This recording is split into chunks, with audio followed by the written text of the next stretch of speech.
The case against IMA किताब का दिल्ली में विमोचन हुआ और इस दिन को राष्ट्रीय सत्य दिवस के रूप में मनाया गया।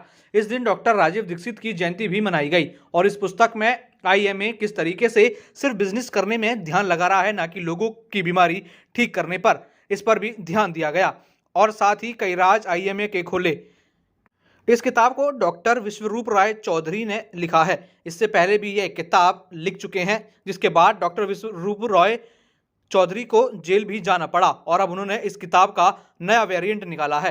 30 नवंबर के दिन को राष्ट्रीय सत्य दिवस के रूप में मनाया गया, जिसके लिए कार्यक्रम हुआ, जिसमें किताब का भी विमोचन किया गया। इस किताब के विमोचन में डॉक्टर विश्वरूप राय चौधरी, आचार्य मनीष, डॉक्टर अमर सिंह आजाद मौजूद रहे, जिन्होंने आईएमए किस तरीके से इलाज के नाम पर धांधली कर रहा है और जो बीमारी नहीं है उसको भी बीमारी बनाकर लोगों से लूट मचा रहा है।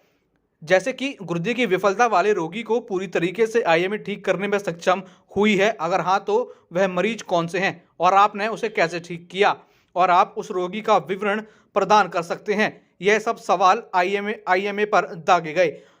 इस कॉन्फ्रेंस में आईएमए के ऊपर कई चुनौतियां भी रखी गईं, जिसमें किडनी डायलिसिस, एचआईवी एड्स और कोविड की चुनौती के ऊपर आईएमए से जवाब मांगा, साथ ही सबका साइंटिफिक रीजन भी मांगा और इन्हीं सब चुनौतियों से और सवालों से यह किताब लिखी गई है, जिसमें कई सारे सवाल आईएमए, इंडियन मेडिकल एसोसिएशन पर दागे गए हैं।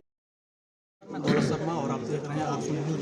इस वक्त हमारे साथ मौजूद हैं डॉक्टर विश्वरूप राय चौधरी, जिन्होंने द केस अगेंस्ट आईएमए नाम की किताब निकाली है, जिसमें आईएमए के खिलाफ कई सारी चीज़ें हैं कि किस तरीके से वो लोगों को बीमारी के जंगल में घिर रहे हैं। तो आइए आगे बात करते हैं कि किस तरीके से किताब लिखी गई और उसमें क्या क्या रखा गया है। सर, किस तरीके से किताब लिखी गई है और क्या क्या उसमें है? और पिछली बार भी ऐसी किताब आई थी, उस वजह से कई मुश्किल आपको झेलनी पड़ी, क्या कहेंगे सब? देखिए, पिछली बार किताब ने 31 अक्टूबर को लॉन्च किया था, सरदार वल्लभ भाई पटेल जयंती था उस दिन। किताब का नाम था 360 प्रोफेशनल मेडिसिन और उस किताब में सिर्फ एक बात थी, सबसे इम्पोर्टेंट बात, कि कोई भी किडनी का पेशेंट या डायलिसिस का पेशेंट है, वो अपने बेड को अगर 10 डिग्री टिल्ट करके उसमें लेटने लग जाए और जिस तरफ नीचे उस तरफ सिर लग जाए तो पहले दिन से ही बॉडी का डायलिसिस शुरू हो जाता है, बॉडी ठीक होने लगती है और उसको डायलिसिस की जो ज़रूरत है वो कम होती जाती है, ख़त्म हो जाती है। और उसके बाद से लोग ऐसा करने लगे, उनका डायलिसिस बंद होने लगा, जो कि एक व्यापार है 1 लाख करोड़ का इस देश में।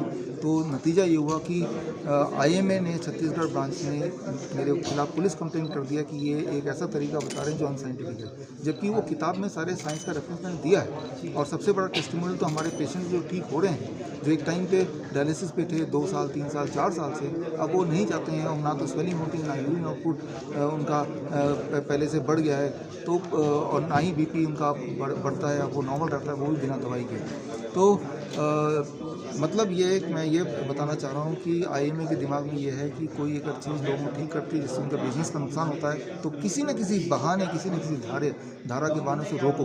तो नतीजा ये हुआ कि दिल्ली मेडिकल काउंसिल ने भी हमारे ऊपर पुलिस कंप्लेन किया और आज जो मैं यहाँ पे हूँ राजीव दीक्षित जयंती वाले दिन, इस वक्त उन्होंने इंतजाम कर दिया कि मुझे जेल में होना चाहिए था, लेकिन हमारे कुछ मित्र हैं जिनकी वजह से एंटीसिपेटरी बेल लेके मैं आपके सामने अभी हूँ। नई किताब लॉन्च हुई है, इसमें क्या नया है?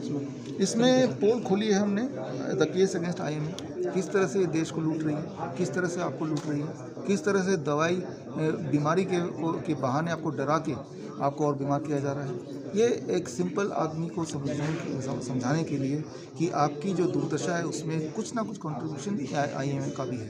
तो ज़रूरत है देश की जनता को एकजुट होने की, ज़रूरत है इस आईएमए से सवाल पूछने की, उनको अकाउंटेबल करने की।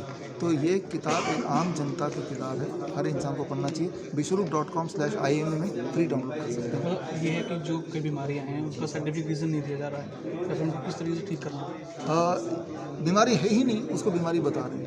फॉर एग्जाम्पल क्रिएटिनिन बढ़ गया, क्रिएटिनिन बढ़ना कोई बीमारी नहीं है। क्रिएटिनिन बढ़ने के कई सारे कारण होते हैं, किसी के मसल ज़्यादा हो तो क्रिएटिनिन बढ़ जाएगा, जब हम मीट खाते हैं थोड़ी देर क्रिएटिनिन बढ़ जाएगा, बैक्टीरियल इन्फेक्शन क्रिएटिनिन बढ़ जाएगा। हर क्रिएटिनिन बढ़ने का मतलब किडनी फेलियर नहीं है, लेकिन क्रिएटिनिन बढ़ना is equal to kidney failure equal to dialysis. Patient trap में आ रहा है। हाँ, डायलिसिस में जाने से अब उसका किडनी वाकई में खराब हो जाता है, यूरिन आउटपुट नील होने लगता है। तो ये ट्रैप में रखने के जो फॉर्मूलेज हैं, उस फॉर्मूले को एक्सपोज किया मैंने इसके लिए। जैसा कि आपने सुना कि आईएमए किस तरीके से जो मरीज हैं उनके साथ धांधली करते हुए अपना बिजनेस चला रहा है, जिसके ऊपर ये किताब लिखी गई है। मैं दौलत शर्मा, कैमरामैन पंकज के साथ, आज सुन न्यूज़ दिल्ली। आईएमए के डॉक्टरों के लिए आप लोगों ने क्लासें की, कुछ मांग रहे थे आप लोगों से, तो आज ये मीटिंग हुई, प्रेस कॉन्फ्रेंस, क्या कुछ चर्चाएं हुई और क्या कुछ कहेंगे इस पर? आज 30 नवंबर है, भाई राजीव दीक्षित जिनकी शहादत का दिवस भी है और आज उनका जन्म दिवस भी है 30 नवंबर को। तो आज हम पब्लिक के सामने इसलिए आए हैं कि किडनी फेल जिसका भी डायलिसिस शुरू हो जाता है, हम लोग बोलते हैं कुछ दिनों के खाने पीने के परहेज, लाइफस्टाइल, बाथ टब में बैठने और सिर को नीचे करके लेटने और आयुर्वेद की पंचकर्मा थेरेपी और आयुर्वेद की कुछ जड़ी बूटियों से किडनी डायलिसिस बंद हो जाता है और ट्रांसप्लांट की ज़रूरत नहीं पड़ती। तो जब ये बात हमने टीवी पर, मीडिया पर बोली, तो आईएमए की छत्तीसगढ़ शाखा ने डॉक्टर विश्वरूप सर के खिलाफ एक कंप्लेंट फाइल करी एफआईआर करने के लिए कि ये बातें झूठ हैं। तो अगर वो बातें झूठ हैं तो मैं आप सब मीडिया के माध्यम से एक चैलेंज करना चाहूँगा कि उनके पास पिछले 70 सालों में कोई एक भी पेशेंट हो जिसका डायलिसिस शुरू हुआ हो, ट्रांसप्लांट के बिना उसको उन्होंने ठीक किया हो। हम 100 पेशेंट लाने को तैयार हैं जिनका डायलिसिस चल रहा था और बंद हो गया और अब उनको डायलिसिस की ज़रूरत नहीं पड़ती। उनके पास एक भी पेशेंट नहीं है। ऐसे ही शुगर, किसी को उन्होंने शुगर की दवाई शुरू की हो और उसकी बंद करवाई हो। हम आपके सामने 1 लाख लोगों का पेशेंट का डाटा देने को तैयार हैं कि जिनकी शुगर की दवाई छूट गई, यानी कि शुगर भी रिवर्स हो गई, यानी कि ठीक हो गई। तो हम सरकार से मांग करते हैं 1954 का मैजिक रेमेडी एक्ट जो कि आयुर्वेद को पिछड़ी पत्ती घोषित करता है, नेचुरोपैथी को पिछड़ी पत्ती घोषित करता है, उसको रद्द करना चाहिए और इस देश में आयुर्वेद और नेचुरोपैथी को बढ़ावा देने वाला काम शुरू करना चाहिए। डॉक्टर साहब, लेकिन आईएमए के डॉक्टरों को आपने इनवाइट किया था, डॉक्टर चौधरी साहब ने भी इनवाइट किया था, लेकिन वो लोग आए नहीं है, तो लाइव के द्वारा क्या कुछ संदेश आप लोगों ने दिया? यही संदेश देना चाहेंगे सर, एलोपैथी वालों, हम आपके कोई दुश्मन नहीं हैं, हम भी आपकी तरह देश के लोगों की मदद करना चाहते हैं। जब डॉक्टर शपथ लेता है तो ये लेता है कि मैं जीवन भर लोगों की मदद करूंगा। तो आओ लोगों की मदद के लिए एकजुट होते हैं। आप हमें रिसर्च के लिए पैरामीटर्स प्रोवाइड कराओ, हम आपको kidney, sugar, BP, thyroid, cancer जैसी गंभीर बीमारियों के पेशेंट देते हैं जो हमारे संस्थान में या हमारे द्वारा बताई गई बातों को फॉलो करके ठीक हुए हैं। उल्टा आप हमारी मदद करो। देश की आबादी 135 करोड़ है, लगभग 50 करोड़ लोग बीमार हैं। हम सब मिलकर पेशेंट्स को ठीक करते हैं, बीमार होने ही नहीं देते। तो ये एक मज़ा आएगा अगर आईएमए जैसे संगठन भी हमारे साथ मिलकर काम करेंगे तो ज़्यादा अच्छा लगेगा। ठीक है सर।